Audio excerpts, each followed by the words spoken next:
तो जिस व्यक्ति को बनना है सिविल सेवक, उसके एप्टीट्यूड में क्या क्या होना चाहिए लेते हैं। एक सिविल सेवक में क्या क्या होना चाहिए। तो अगर मैं केवल civil services aptitude test paper 2 को ध्यान रख के बोलूं तो उसमें एक तो आता है कॉम्प्रिहेंशन। कॉम्प्रिहेंशन आपकी अच्छी है या नहीं है, इससे आपकी कौन सी इंटेलिजेंस या एबिलिटी पता लगती है। लिंग्विस्टिक। तो पहली बात है कि एक सिविल सर्वेंट का जो भाषाई परिपक्वता है या भाषाई बुद्धिमत्ता है, उस दृष्टि से उस व्यक्ति को बेहतर होना चाहिए। क्यों बेहतर होना चाहिए, अभी देखते हैं। मतलब अगर मैं सरल सी भाषा में कहूँ ना, तो एक समय के बाद आपको केवल भाषा में ही काम करना होता है। अभी आपके लिए आईएएस का मतलब होता है कलेक्टर्स, कि निकलूँ तो time time time time time time, और मैं अंदर बैठा हूँ, 50 लोग बाहर दौड़ रहे हैं, साथ साथ कलेक्टर साहब गाड़ी में है, गाड़ी रोक के समय सलाम ठोका और आपको लगा हाँ तसल्ली मिल गई एकदम, नेहरू विहार सफल रहा, इतने साल तपस्या की नाले के पास बैठ के मजा आ गया। कुछ लोगों के दिमाग में इतना रहता है, और उनका मतलब आईएएस बनने क्या होता है कि खड़े खड़े फैसले कर दिए खाप पंचायत की तरह से, सब ये इस मूड में जरूर रहते हैं ना।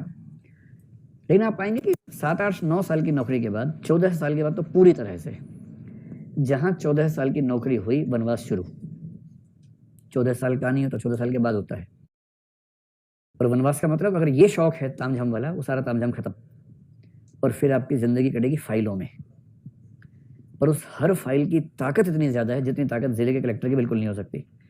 कलेक्टर तो बहुत चूहा टाइप का है, पिद्दी टाइप का है उसके सामने। उस फाइल में लिखा हो कुछ, कलेक्टर बेचारा खड़े होकर पढ़ता है, बैठ के पढ़ नहीं पाता उसको, इतना खौफ खाता है उससे। पूरी जिंदगी आपका काम है लिखना और ठीक से पढ़ना। हजारों रिपोर्ट्स आएंगी, वो सारी पढ़नी होंगी, उनका सटीक अर्थ निकालना होगा, नोटिंग करनी होगी, ड्राफ्टिंग करनी होगी। आपके लिखे हुए एक एक शब्द से कई हजार करोड़ का खर्चा हो जाएगा। और अगर लिखने में आपसे एक शब्द के अर्थ का मतलब चेंज हो गया ना, वो सरकार या समाज के संसाधनों पर बड़ी करारी चपत हो सकती है। इतनी सटीक भाषा होनी चाहिए कि आप जो लिखना चाह रहे हैं एग्जैक्टली वही अर्थ निकले। और दूसरा, अगर कोई रिपोर्ट पढ़ रहे हैं तो जो लिखा गया है एग्जैक्टली वही समझें जो लिखा गया है। दूसरा है जिसको आप बेसिक मैथ्स कह लीजिए या बेसिक न्यूमरेसी कह लीजिए, इसी में डेटा इंटरप्रिटेशन और डेटा सफिशिएंसी को भी जोड़ लीजिए। Basic maths, basic numeracy, data interpretation, data sufficiency.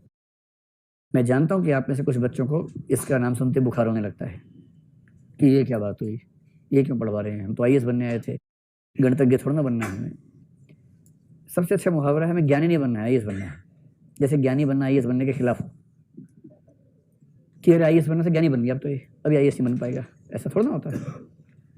और कई लोग मानते हैं कि ये सब बेकार की बात है, लेकिन आप आईएएस बन के क्या करेंगे इसके बिना। परसेंटेज निकालनी पड़े तो उसके बाद आप कहते हैं, किसी को बुलाते हैं, भाई परसेंटेज निकाल दो जरा, भाई साहब परसेंटेज निकालनी आ जाओ जरा। कैसे काम चलेगा।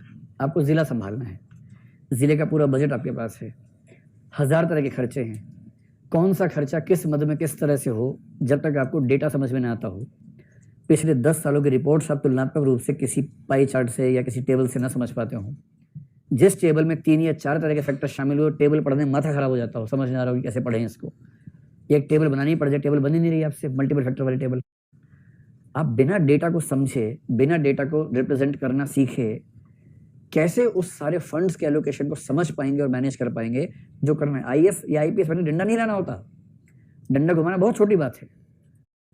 आईएएस आईपीएस बनने के बाद, स्पेशली आईएएस बनने के बाद, आपको देश के सारे रिसोर्सेज को मैनेज करना होता है। और जो व्यक्ति, भाई आप आईपीएस ही बन गए, सभी राज्यों के तुलनात्मक आंकड़े अपराध के आपके सामने रखे हुए हैं, आपके जिले में पिछले 5 साल के अपराध के आंकड़े तुलनात्मक रूप से कोई वेन डायग्राम चार्ट में है, कोई टेबल में है, कोई ग्राफ में है, और आप कह रहे हैं किसी को बुलाओ समझा के बताओ क्या लिखा है इसके अंदर। ईमानदारी की बात बता रहा हूं आपको मैं, जो लोग आईआरएस बन के जाते हैं ना इंडियन रेवेन्यू सर्विस में, उनके जो जूनियर्स होते हैं असिस्टेंट, वो आते हैं एसएससी से, ठीक है, एसएससी जानते हैं ना। और एसएससी में क्या पूछते हैं, गणित आनी चाहिए, रीजनिंग आनी चाहिए, इंग्लिश आनी चाहिए।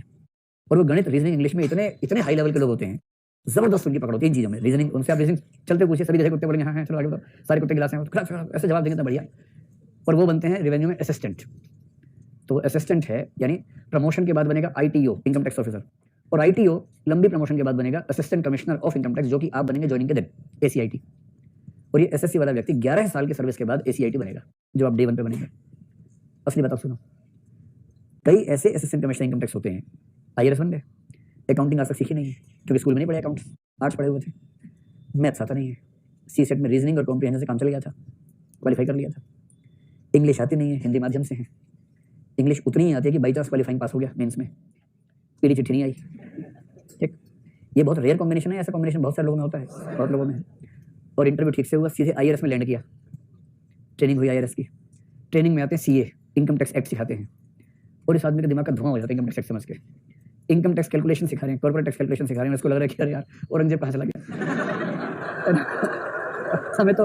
हमें तो उसमें मजा आता था, ये क्या क्या सिखा रहे हैं हमें और ये क्यों सिखा रहे हैं।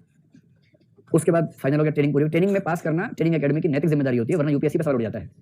तीसरा है रीजनिंग और एनालिटिकल स्किल्स, क्योंकि आपको बेसिकली हर चीज का रीजन समझने की क्षमता हो और आप रीजनिंग से सही फैसले निकाल सके। IAS बनने के बाद, सिविल सर्वेंट बनने के बाद बेसिकली जीवन भर आपको केवल सही फैसले करने हैं।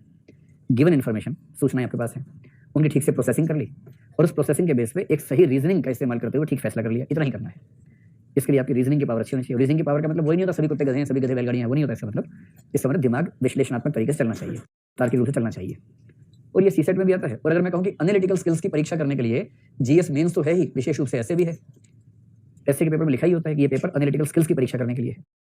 कितना अच्छा है। जिस व्यक्ति की भाषाई क्षमताएं ठीक हैं, जिसको बेसिक मैथ्स डेटा वेटा समझ में आता है। अगर आपको पहलवान बनना हो तो इसकी जरूरत नहीं बीच वाले की, है ना। पहलवान के लिए जो चाहिए वो अलग चीज़ है, लेकिन आपको सिविल सर्वेंट बनना है भाई, सीधी सी बात है ना। ऐसे ही रीजनिंग बेसिक लेवल पे आती हो। चौथी बात है डिसीजन मेकिंग और प्रॉब्लम सॉल्विंग आपकी ठीक हो, और सीसेट में ये भी आता है, क्योंकि अंततः जीवन भर क्या करेंगे, डिसीजन मेकिंग करेंगे, प्रॉब्लम सॉल्विंग करेंगे। आप कलेक्टर कुर्सी बैठे हैं, गद्देदार कुर्सी, बहुत खुश, बहुत मजा आता है। फोन आया कि दंगा हो गया सर, आपने कहा तो चलना होगा फिर तो। तब तक दूसरा फोन आया, शहर के दूसरी तरफ एक और दंगा हो गया है, इधर सांप्रदायिक दंगा हो गया है, उधर जाति दंगा हो गया है, एक ही जगह जा सकते हैं। फैसला करो सर कहाँ जाएंगे। आपके रुको नोट्स निकालता हूँ, पहले बार नोट्स में मिल नहीं रहा कहाँ जाना चाहिए। ऐसे में क्या होगा, प्रॉब्लम सॉल्विंग स्किल्स चाहिए, और साथ में कौन सी स्किल चाहिए, लीडरशिप स्किल चाहिए। और लीडरशिप का एक खास मतलब होता है इंटरपर्सनल स्किल्स या कम्युनिकेशन स्किल्स, जो सीसेट का पाठ्यक्रम पूरा का पूरा। कितना अच्छा सिलेबस है। इंटरपर्सनल स्किल्स और कम्युनिकेशन स्किल्स, इन्हीं को मिला के मोटा मोटा बोल दीजिए लीडरशिप स्किल्स। लीडरशिप स्किल्स, आप कलेक्टर हैं, मजाक थोड़ा है। लोग दंगा कर रहे हैं, उतारू हैं, आप वहां पहुंचे हैं, आपकी कार देख के, टाइम देख के ऊपर लोग 5 मिनट में रुक जाते, दंगा रोक देते हैं, रुको कलेक्टर साहब आए। इतना वजन तो है आपकी गाड़ी में, आपकी सत्ता में, आपके साथ जितने स्टाफ के लोग जाएंगे, उसको देखते ही 5 मिनट का विराम तो हो जाएगा। अब 5 मिनट का विराम आप स्थायी विराम बना पाते हैं, या 5 मिनट के बाद आप भी उनके अंदर लिपट गए हैं, इतना ही अंतर है। और जिसने वहां जाके आंख से आंख मिला के बात ठीक से की और कन्विंस करके समझा दिया सबको, और हजारों की भीड़ के बीच में बिना डरे अपनी बात कही और धमका भी ठीक से दिया, इतना प्यार मोहब्बत से, और ऐसा धमकाया कि धमकी लगी भी नहीं और धमकी लग भी गई एकदम।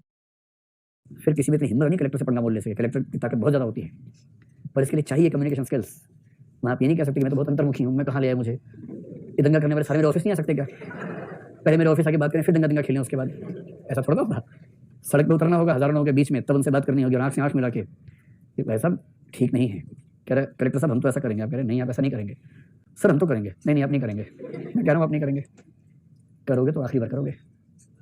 ये कान में बोलना है। तुम्हारे घर में 4 मेंबर्स हैं ना, 4 उठवा लिए मैंने, ये कान में बोलना है। अब चेहरे पर मुस्कुराहट रखते हुए मेरे साथ चलो और अपने सारे साथियों को बोलो हथियार डाल दो, वरना मैं फ़ोन घुमा रहा हूँ। और आज दंगे में कई लोग मरेंगे ही, तो 4 और मर जाएंगे, पता भी नहीं चलेगा कैसे मरे। करूँ फ़ोन? तो ये क्या बात हुई? बस बात यही हुई है, यही बात है। ये तो राज्य ऐसा नहीं होता, संविधान में आर्टिकल सारे मत पढ़ा, वही पढ़ के पास हुआ मैं IAS में। इतने पढ़ा दूंगा आर्टिकल, भूल जाएगा सारे आर्टिकल, चुपचाप सबको घर भेज दे, समझ गया। दूसरे धर्म वाला खुश वगैरह, इधर तेरे घर के भी है मेरे पास, तो हीरो मत बन। इतना तोड़ूंगा, अकेले में बोला कि इतना तोड़ूंगा हड्डियाँ गिन नहीं पाओगे कि हड्डियाँ की पसली है, पता नहीं चलेगा। अब बाहर चलो मेरे से मुस्कुराते हुए, गले मिलते हुए एकदम, और पूरे समाज को बोलो कि मामला सुलझ गया है, वरना कभी सुलझेगा नहीं, ध्यान रखना। चल, इसके बाद किसी की हिम्मत नहीं बचती। फिर लोग बाहर जाएंगे, मामला सुलझ गया भाइयों बहनों, अब अपने अपने घर जाओ और मैं अपने घर वालों को ढूंढता हूँ। ये होता है। कलेक्टर बनना, एसपी बनना मजाक छोड़ना है भाई, सफल एसपी बनना है। एसपी तो बन जाओगे, सफल एसपी होना, सफल कलेक्टर होना, उसमें ऐसी मुश्किल सिचुएशंस आपके सामने आएंगी, और जिसने झेल लिया।